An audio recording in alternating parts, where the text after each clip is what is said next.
আপনাকে যদি হত্যা করা হয়, কিন্তু সেই রক্তের বিনিময়ে যদি আপনি শহীদদের রক্তের বিনিময়ে নতুন বাংলাদেশ গড়ে যেতে পারেন, আগামী 1000 বছর বাংলাদেশের মানুষ নামাজে প্রার্থনায় আপনার জন্য শুধু দোয়া করবে।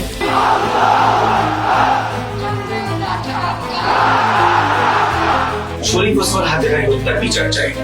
স্বাধীনতা সার্বভৌমত্ব রক্ষার্থে শরীফ ওসমান হাদি ভাইয়ের হত্যার বিচার করতেই হবে। We want justice, justice for Hadi ভাই। ইনকিলাব জিন্দাবাদ। ওসমান হাদির মৃত্যু নিয়ে এত হাহাকার কেন, আর এই হত্যার বিচার হতে হবেই বা কেন? এই বাংলাদেশে হাদি হত্যার বিচার হওয়ার প্রয়োজন আছে বলে আমি মনে করি না।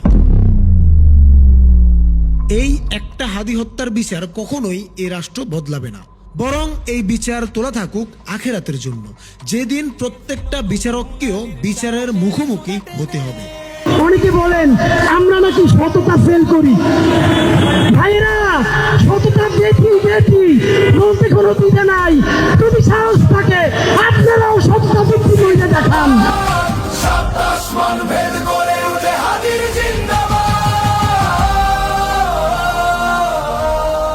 আমি শুরু করছি এমপি দিয়ে, আমি তো একদিন জাতিসংঘের মহাসচিব হইতে চাই। তবে আজ আমরা খুঁজে বের করার চেষ্টা করব গতানুগতিক রাজনৈতিক দলগুলোর চিন্তা ভাবনার সঙ্গে ওসমান হাদির ভাবনার পার্থক্য ঠিক কোথায় ছিল, এবং হাদিকে খুন করার পেছনে মিডিয়ার ভূমিকা আসলে কি ছিল। হাদিকে নিয়ে বড় বড় রাজনৈতিক দল থেকে শুরু করে রাজনৈতিক ব্যক্তিত্বরা মনে করেন ওসমান হাদি চেয়েছিলেন বাংলাদেশের মানুষের গণতন্ত্র প্রতিষ্ঠা হোক, মানুষ তাদের গণতান্ত্রিক অধিকার ফিরে পাক এবং অর্থনৈতিক অধিকার নিশ্চিত হোক। এটি মূলত একটি লিবারাল ডেমোক্রেটিক ফ্রেম। নির্বাচন, ভোটাধিকার, গণতান্ত্রিক প্রতিষ্ঠা, অর্থনৈতিক সুযোগ, আসলে এই ভাষা বিভিন্ন দলের দীর্ঘদিনের রাজনৈতিক বয়ানের সঙ্গে সামঞ্জস্যপূর্ণ। কিন্তু এখানেই একটি মৌলিক বিষয় পরিষ্কার করা জরুরি। হাদি কখনোই বাংলাদেশের মানুষের গণতন্ত্র প্রতিষ্ঠা হোক এই ধরনের সহজ প্রচলিত স্লোগানের রাজনীতি করেননি। আল্লাহ যতদিন বাঁচায় রাখবে, স্বাধীনতা, সার্বভৌমত্ব, ইনসাফ এবং সততার জন্য লড়াই করব। এই লড়াই আমাদের জিহাদ ইনশাআল্লাহ। হাদি কোনো রাজনীতিবিদ ছিলেন না। তিনি গণতন্ত্রকে কোনো চূড়ান্ত লক্ষ্য হিসেবে দেখেননি, বরং প্রশ্ন তুলেছেন এই গণতন্ত্র কার জন্য, কাদের স্বার্থে এবং কোন কাঠামোর ভেতরে কাজ করছে। এবার আসা যাক ইনকিলাব মঞ্চের ঘোষিত উদ্দেশ্য আসলে কি। 2024 সালের ছাত্র জনতার অভ্যুত্থান দ্বারা অনুপ্রাণিত একটি সাংস্কৃতিক সংগঠন এই ইনকিলাব মঞ্চ, যার লক্ষ্য সব ধরনের আধিপত্যবাদের বিরোধিতা, স্বাধীনতা ও সার্বভৌমত্ব রক্ষা, ইনসাফ ভিত্তিক রাষ্ট্র বিনির্মাণ। এখানে কয়েকটা শব্দ খুবই গুরুত্বপূর্ণ। আধিপত্যবাদ বলতে বোঝানো হয়েছে শুধুমাত্র ইন্ডিয়ার আধিপত্যবাদ নয়, বরং আওয়ামী লীগ, বিএনপি, জামাত, এনসিপি, হিন্দু, মুসলিম, মানে সব ধরনের আধিপত্যবাদের বিরোধিতা করা হয়েছে। শুধু রাষ্ট্রীয় নয়, বরং রাজনৈতিক, অর্থনৈতিক, সাংস্কৃতিক সব ধরনের আধিপত্যবাদের বিপক্ষে অবস্থান নিয়েছিলেন ইনকিলাব মঞ্চ। ইনসাফ বলতে তারা নৈতিক, ন্যায়ভিত্তিক রাষ্ট্র চেয়েছে, শুধুমাত্র নির্বাচন চাননি। আর ইনকিলাব মঞ্চের এই অবস্থানটা একদম বাংলাদেশের গতানুগতিক ক্লাসিক পার্টি পলিটিক্সের বাইরে থেকে নেওয়া একটি অবস্থান, যা দলীয় রাজনীতির বাহিরে দাঁড়িয়ে আধিপত্যবাদ বিরোধী অবস্থান নেওয়া। বাংলাদেশে এটা বরাবরই সবচেয়ে বিপজ্জনক অবস্থানগুলোর একটি। ইতিহাসে দেখা যায় যারা এই জায়গা থেকে কথা বলেছেন তাদের অনেককেই জীবন দিয়ে মূল্য দিতে হয়েছে। যেমনটি শহীদ নূর হোসেন ছিলেন স্বৈরাচারের বিরুদ্ধে রাজপথের প্রতীক, সাংবাদিক সাগর রুনি ছিলেন ক্ষমতার অস্বস্তিকর সত্যের জন্য হুমকি, আবার আবরার ফাহাদ ছিলেন আধিপত্যবাদী রাষ্ট্রচিন্তার বিরুদ্ধে এক স্পষ্ট প্রতিবাদ। তারা প্রত্যেকেই আধিপত্যবাদের জন্য ছিলেন এক একটি বিপজ্জনক অস্ত্র। কিন্তু ওসমান হাদি ছিলেন এই জায়গায় ভিন্ন মাত্রার। ওসমান হাদি কোনো একক স্লোগান, একক প্রতিবাদ বা একক ঘটনার মধ্যে সীমাবদ্ধ ছিলেন না। তিনি ছিলেন একটি সম্পূর্ণ চিন্তাধারা, একটি কাঠামোগত প্রশ্ন, একটি বিকল্প রাষ্ট্রবোধ। এই কারণে তিনি ছিলেন শুধুমাত্র একটি অস্ত্র নন, তিনি ছিলেন পুরো একটি অস্ত্রের গোডাউন। এই গোডাউন যদি ভেঙে না ফেলা যেত, তাহলে হয়তো খুব অল্প সময়ের মধ্যে এই রাষ্ট্রে আধিপত্যবাদের ভিত্তি নড়বড় হয়ে পড়ত। কারণ হাদি কোনো আবেগী বক্তা ছিলেন না, তিনি ছিলেন ধারাবাহিক, যুক্তি নির্ভর এবং সুসংগঠিত। টকশো থেকে রাজপথ, প্রতিটি জায়গায় তিনি এক একটি পয়েন্ট ধরে ধরে মানুষের হাতে এমন প্রশ্ন তুলে দিচ্ছিলেন যেগুলো ক্ষমতার জন্য ছিল ভয়ঙ্করভাবে অস্বস্তিকর। এই প্রক্রিয়া থামানো না গেলে হাদি একা থাকতেন না, তার চিন্তা থেকে তৈরি হতো আরো হাজার হাজার হাদি, যারা দল নয় ন্যায় চাইতো, ক্ষমতা নয় কাঠামোর দিকে প্রতিনিয়ত প্রশ্ন তুলতে শিখে যাচ্ছিল। এই কারণে তাকে থামানো জরুরি হয়ে উঠেছিল, কারণ তিনি শুধু বর্তমানকে প্রশ্ন করেননি, তিনি ভবিষ্যৎটাকেই বিপজ্জনক করে তুলছিলেন আধিপত্যবাদের জন্য।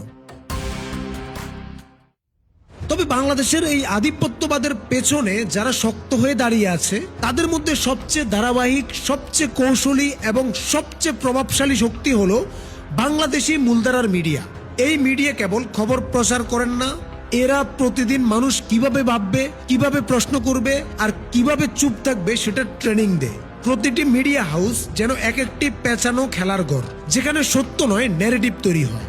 এখানে প্রশ্ন তোলা হয় না, বরং প্রশ্ন বেছে দেয়া হয়। এখানে বিতর্ক হয় না, বিতর্ক নিয়ন্ত্রণ হয়। এখানে মানুষকে সচেতন করা হয় না, মানুষকে ম্যানেজ করা হয়। এই মিডিয়াগুলোর সবচেয়ে বড় সাফল্য হলো তারা মানুষকে বিশ্বাস করাতে পেরেছে যে এই ব্যবস্থার বাহিরে কিছু ভাবাই উগ্রতা, এই কাঠামোর বাইরে দাঁড়ানোই অরাজকতা। হাদির মতো মানুষরা মিডিয়ার কাছে সব সময় বিপজ্জনক, কারণ হাদি কোনো দলীয় মুখপাত্র ছিলেন না, তিনি কোনো নির্দিষ্ট ক্যাম্পেইনের ভাষায়ও কথা বলতেন না। তিনি প্রশ্ন করতেন এমন জায়গায় যেখানে মিডিয়ার সব সাজানো স্ক্রিপ্ট ভেঙে পড়ত। এই মিডিয়াগুলো উস্কানি দিতে জানে, এরা গোলামি শেখাতে জানে, প্রয়োজনে মাথা নিচু রাখতেও জানে। এরা ক্ষমতার ভাষাকে জাতীয় স্বার্থ বানাতে জানে, কিন্তু সত্য সংবাদ দেওয়ার বেলায় তারা অদ্ভুতভাবে অন্ধ ও বধির। আর যখন দেখবেন হাদিদের মৃত্যুতে তারা অনেক আহাজারি করছেন, তবে বুঝবেন হাদিদের নিয়ে তাদের আহাজারির নিউজের ভিউজ থেকে ভালোই ইনকাম হচ্ছে। সবচেয়ে ভয়ঙ্কর জায়গাটা, এখানে কিছু নির্দিষ্ট মিডিয়া ব্যক্তিত্ব আছেন যারা নিজেদের জ্ঞানী, প্রগতিশীল ও সচেতন নাগরিক বলে দাবি করেন। তাদের কথাবার্তায় বড় বড় শব্দ থাকে, তাদের আলোচনায় ভারী ভারী রেফারেন্স থাকে, কিন্তু বাস্তবে তাদের চিন্তার সাহস এতটাই সীমিত যে হাদির মতো একজন মানুষের একদিনের চিন্তা ভাবনাও তারা ধারণ করার ক্ষমতা রাখেন না। হাদি প্রশ্ন তুলতেন কারা লাভবান হচ্ছে, আর এরা ব্যস্ত থাকেন কারা আমন্ত্রণ জানাচ্ছে সেটা নিয়ে। হাদি বলতেন কাঠামো ভাঙার কথা, আর তারা বলেন এই মুহূর্তে এটা বলা ঠিক না। এভাবে যুগে যুগে হাদিদের একা করে ফেলা হয়। প্রথমে উপহাস, তারপর অবহেলা, তারপর নীরবতা, আর সব শেষে 16-17 বছরের জন্য এমন হাদিদের শূন্যতা। আর এই শূন্যতাগুলো তৈরি করাই মিডিয়ার সবচেয়ে বড় অবদান। কারণ হাদি মারা গেলে শুধু একজন মানুষ মারা যায় না, মরে যায় হাজারটা সম্ভাব্য হাদি হয়ে ওঠার সুযোগ। তবুও ইতিহাস বলে হাদিরা কখনো শেষ হয় না, কারণ যতদিন এই কাঠামো থাকবে ততদিন কেউ না কেউ আবার প্রশ্ন তুলবেই। সমস্যা হলো প্রতিবারই মিডিয়া প্রস্তুত থাকে সেই প্রশ্নকে প্রথমে বিকৃত করতে, আর প্রয়োজন হলে চিরতর মুছে ফেলতে।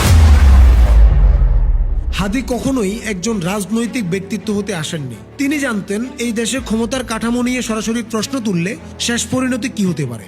তিনি জানতেন তাকে মেরে ফেলাও হতে পারে। তবুও তিনি চেয়েছিলেন মরে গিয়েও যেন বাংলাদেশের রাজনৈতিক বাস্তবতায় একটা স্থায়ী দাগ রেখে যেতে, এমন একটা প্রশ্ন রেখে যেতে যেটা সহজে মুছে ফেলা যাবে না।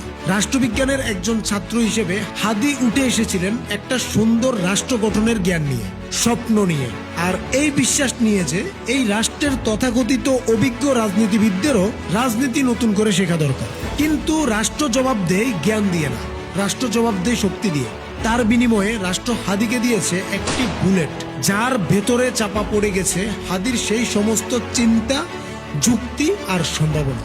হাদি ছিলেন একজন শিক্ষক, শিক্ষকতা ছিল তার পরিচয়ের একটা মাত্র অংশ। তিনি একই সঙ্গে ছিলেন একজন স্ট্যান্ড আপ কমেডিয়ান। তিনি জানতেন মানুষকে শেখাতে হলে আগে হাসাতে হয়, হাসির ভেতর দিয়ে সত্য ঢুকিয়ে দিতে হয়। আর কখনো কখনো সেই সত্য এত গভীর হয় যে মরে গিয়ে কিভাবে কাঁদাতে হয় সেটাও হাদি দেখিয়ে গিয়েছে।